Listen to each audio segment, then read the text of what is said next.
And I am Wale Aliyu, live at Balboa Park. I have been out here several times now in the last few weeks as our wet winter has knocked down more than a dozen large trees. That's led to big questions about whether something needs to be done to make sure trees will not topple in places frequently used by the public, including the 6th Avenue playground that's behind me. A little dark, you can't see it too well, but there are some kids playing back here during the day. Now, ABC 10 News reporter Austin Grabish is also here in Balboa Park with how the city and the county have prepared to handle any more downed trees, Austin.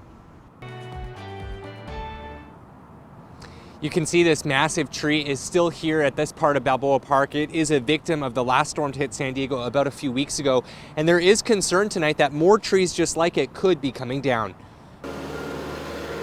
Tonight, high winds are once again hitting San Diego County. This is more of a Canadian wind that's coming down north to south, so it's a very strong wind. The winds come as crews still work in Balboa Park to clean up downed trees that fell just over 2 weeks ago. Some of these trees are over 100 years old, so we hate to see that go down. City crews simply can't clean up the trees fast enough, and they may soon have even more work to do. We are waiting and just expecting trees to fall down or branches to fall down. And in North County, preparations are also underway. So we just make sure all of our chainsaws are ready to go, our equipment's ready to go, and we're out spread out enough that we can cover our entire area. And all of this comes a day after a tree trimmer died in Bonita.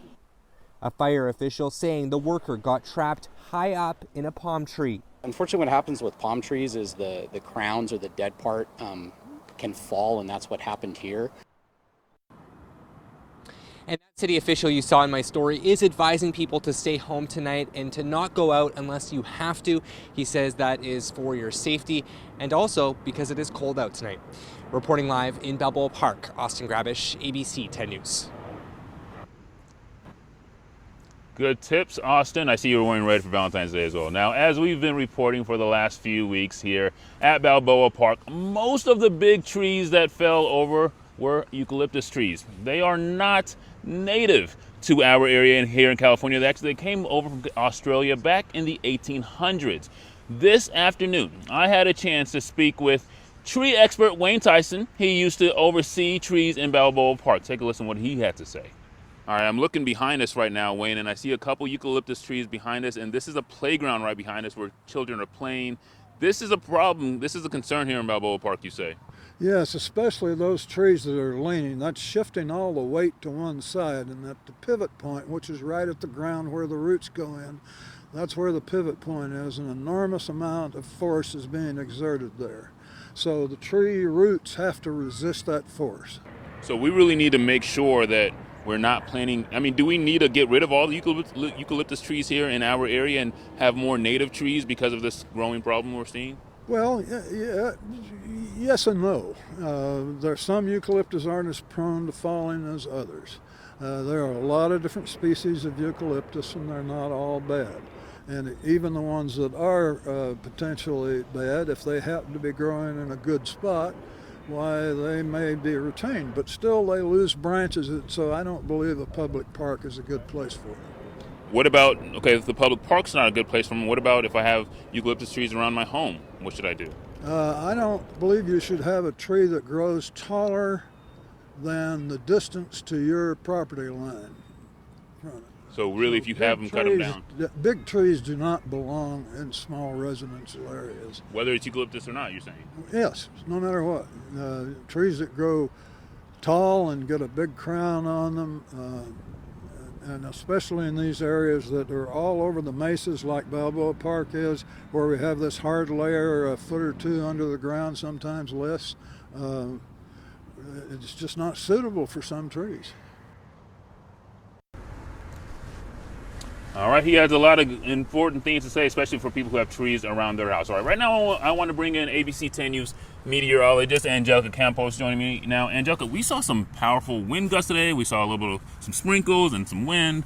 That's right, Wale, and the storm is not done yet. It is going to keep us very cold tonight, but I wanted to show you some of the strongest winds that we experienced earlier today. And areas like Mount Laguna gusted up to 93 miles per hour. That happened this morning at around 7:30 a.m. In Volcom Mountain, 71, Boulevard West, 67 miles per hour. But just about an hour ago, the winds were still gusting at around 60 miles an hour there.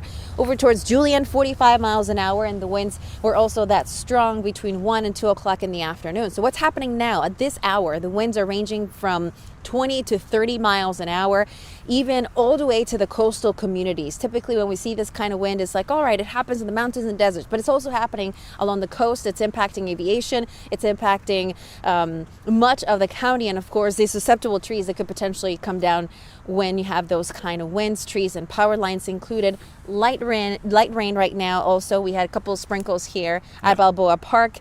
It's going to be like that for the rest of tonight. Once the storm moves out, we're going to be left with very cold temperatures, and I'll give you a full breakdown in our 7-day forecast. All right, we'll see you here in a little bit, and thankfully the rain held out for us out here at Balboa Park. Now, as Angelica was just talking about, the strongest winds might be in the deserts and mountains, but the coast is seeing its fair share of gusts as well. ABC 10 News anchor Aaron Dickens witnessed how the winds affected people along the coast.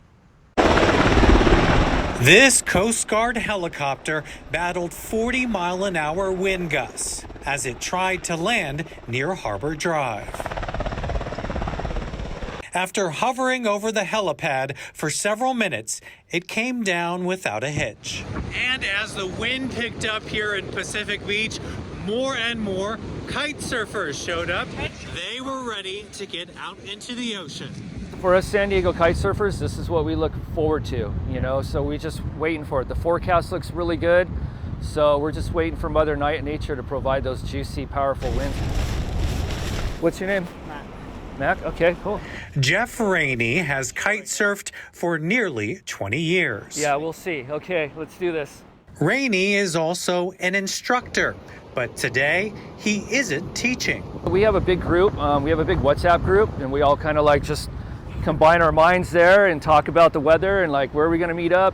Rainey says the winter brings the strongest winds, 25 to 30 miles an hour, and the wind gusts can be even stronger.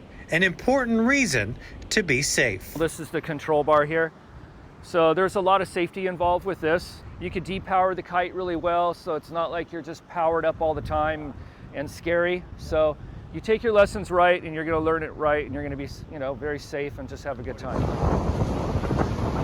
And after decades of riding the wind and the waves, he says it never gets old. We like to go big, and hang time too, and do our tricks, kite loops, all kinds of different fun stuff. Aaron Dickens, ABC 10 News. Well, he's going big, all right.